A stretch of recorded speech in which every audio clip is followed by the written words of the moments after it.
주께서 40년 동안 너희를 광야에서 인도하셨거니와 너희 몸의 옷이 낡아지지 아니하였고 너희 발의 신이 헤어지지 아니하였으며 너희에게 떡도 먹지 못하며 포도주나 독주를 마시지 못하게 하셨음은 주는 너희의 하나님 여호와신 줄을 알게 하려 하심이니라.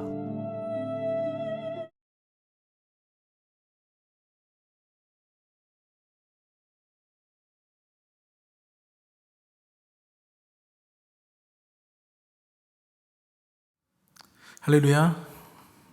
오늘 우리에게 주신 하나님의 말씀은 신명기 29장 5절에서 6절 말씀입니다. 오늘 말씀의 제목은 하나님 바라기 3입니다. 신명기 29장은 호렙산의 언약을 갱신하는 모습이 기록되어 있습니다. 이른바 호렙산 언약에 이은 이후에 모압 평지 언약이라고 일컬어지는 그런 부분이죠. 여기서 하나님의 언약은 동일합니다. 호렙산 때와 달라지지 않아요. 다만 여기서 듣는 백성들이 전부 달라집니다. 이스라엘은 40년 동안 광야 생활 중에서요 20세 이상의 남성이 다 죽게 되기 때문에 호렙산 언약 때는 19세 이하는 그 자리에 없었거든요. 그렇기 때문에 아예 다른 세대들이 이 말씀을 듣게 되는 거죠. 다시 말해서 호렙산 언약을 듣지 못했던 이들을 위해 모세는 다시 하나님의 언약의 그 말씀을 들려주고 있는 겁니다. 이 신세대들은요 이 당시에 60세가 채 되지 못한 그런 이들이었습니다. 다시 말해서 이집트의 10가지 재앙을 기억하는 세대가 대략 많지 않다는 얘기예요. 이들에게 모세의 설교는요 삶의 방향성을 제시하기에 충분했을 겁니다. 여기서 모세는 어떤 삶을 강조할까요? 오늘 본문에서는 하나님을 바라는 사람의 삶이 어떠한지를 이야기하고 있습니다. 그들은 이 설교를 들으면서 주변을 돌아봤을 겁니다. 누가 있나 이렇게 봤겠죠. 40년 전 광야 생활 당시에 20세 이상은 이미 이 자리에 없습니다. 그럼에도 불구하고요 이스라엘 인구는 그 당시 별로 줄지 않았어요. 60만 정도로 그때와 별반 차이가 없습니다.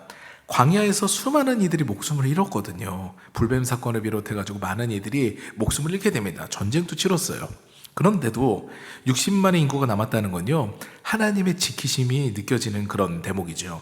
이때 모세의 메시지는 이렇습니다. 보아라, 너희 몸에 옷이 낡아지지 않았고 신도 헤어지지 않았다.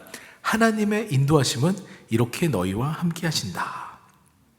그리고 그 다음 구절도 마찬가지입니다. 하나님께서는 포도주와 독주를 마시지 못하게 하셨다고 하십니다. 떡도 먹지 못하게 하셨어요. 이것은요 하나님께서 음식을 끊어버리셨다라는 이야기가 아닙니다. 다만 농경 생활을 제한하신 거죠. 왜 하나님께서는 농경 활동을 제한하셨을까요? 그리고 한번 생각해 보겠습니다. 농경 활동을 하지 못한 이스라엘 백성들이 굶었나요? 그들이 먹이를 찾아서 헤맸나요? 음식을 찾아 헤맸나요? 그렇지 않습니다. 하나님께서는요 농경 활동을 하지 못하는 이들을 위해서 먹을 것을 예비하셨죠. 만나와 메추라기로 이들을 먹이셨습니다. 농경을 제한하신 것은요 그러니까 오늘 구절에 나와 있는 것 같이 하나님께서 하나님 되심을 드러내기 위함입니다. 우리는 하나님께서 제한적인 분이라고 굉장히 착각할 때가 있습니다. 그런데 하나님은요 그렇지 않아요. 전능하신 분이시고요 때로는 그 전능하심을 드러내기 위해서 우리의 삶을 제한할 때가 있습니다. 그때 우리는 어떻게 됩니까? 나를 바라보고 그리고 나만 바라고 또 세상을 바라보면서 내가 뭔가 이 위험과 이 어려움에서 내가 타개해 보려고 애쓰는 그런 삶을 살다가요 이제 그 삶에서 벗어나서 하나님만 바라보게 되는 삶이 되는 거예요. 왜냐하면 내가 할 수 있는 것들이 없거든요. 그러니까 이제는 하나님께서 공급하시는 것을 기대하게 되는 거죠. 마치 광야에서 농경활동을 하지 못하는 이스라엘과 같습니다. 그것이 바로 우리의 믿음의 시작이 됩니다. 저희 집이 IMF 시기에 굉장히 힘들어졌을 때 이야기인데요. 아버지는 명예퇴직을 하신 후에 특별한 사업장이 없으셨고 저와 동생은 학생이었습니다. 게다가 사회는 IMF 시기에 직격탄을 맞아서 일을 하기도 찾기도 굉장히 어려운 시절이었죠. 그때 우리가 바랄 것은 딱 하나밖에 없었습니다. 하나님뿐이었어요.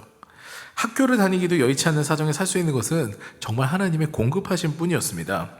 그런데 참 아이러니하게도요 이 시절에 우리는 굶어 죽지 않고 살아남았습니다.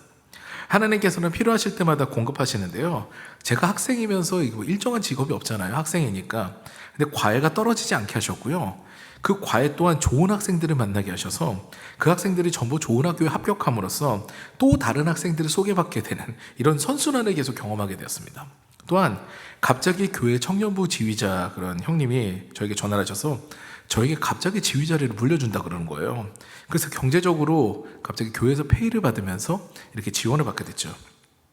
그런데다가 정말 놀라운 일은요, 하나님께서는 우리 경제의 규모도 아셨다는 거예요. 하루는 제가 레슨을 굉장히 멀리 다녔거든요. 근데 되게 먼 곳이라서 이 레슨이 좀 피곤해서 이제 좀 안 다니고 싶었었는 그런 마음도 조금 있었는데, 근데 우리 경제 상황상 가야만 하는 그런 레슨이었어요. 근데 그 가정의 부모님께서 저를 굉장히 예쁘게 보셨어요. 큰딸을 하나님을 높이는 그런 찬양하는 자로 키우고 싶어서 피아노를 가르쳤는데 아이가 실증을 느낀 상황에서 제가 간 거였거든요. 근데 저를 만나면서 이제 이 아이가 새로운 꿈을 꾸게 된 겁니다. 그래서 작곡가를 지원하게 된 거예요. 그래서 부모님께서는요, 저를 참 좋아하셨어요. 시리에 빠지고 실증을 냈던 아이가 다시 의욕을 가지고 공부하게 되니까 집안에 기쁨이 된 거죠. 그러다 어느 날 그 부모님께서 저를 부르시는 거예요. 그러면서 하시는 말씀이 이렇습니다. 선생님께서 너무 멀리 오시는데 저희가 해드릴 것이 레슨비를 더 드리는 것밖에 없는 것 같아서요. 앞으로 조금 더 넣어드릴게요. 이런 거예요.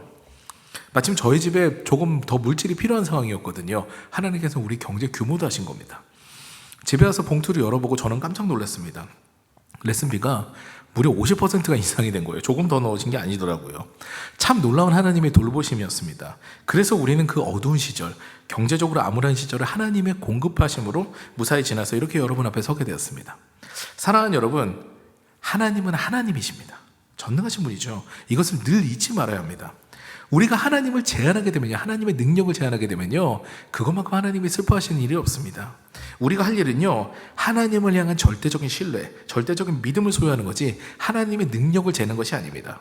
오늘도 하나님의 전능하심을 믿고 지금까지 지켜주셨음에 감사하며 앞으로 돌보심을 또한 기대하는 저 여러분 되시기를 주님의 이름으로 축원합니다.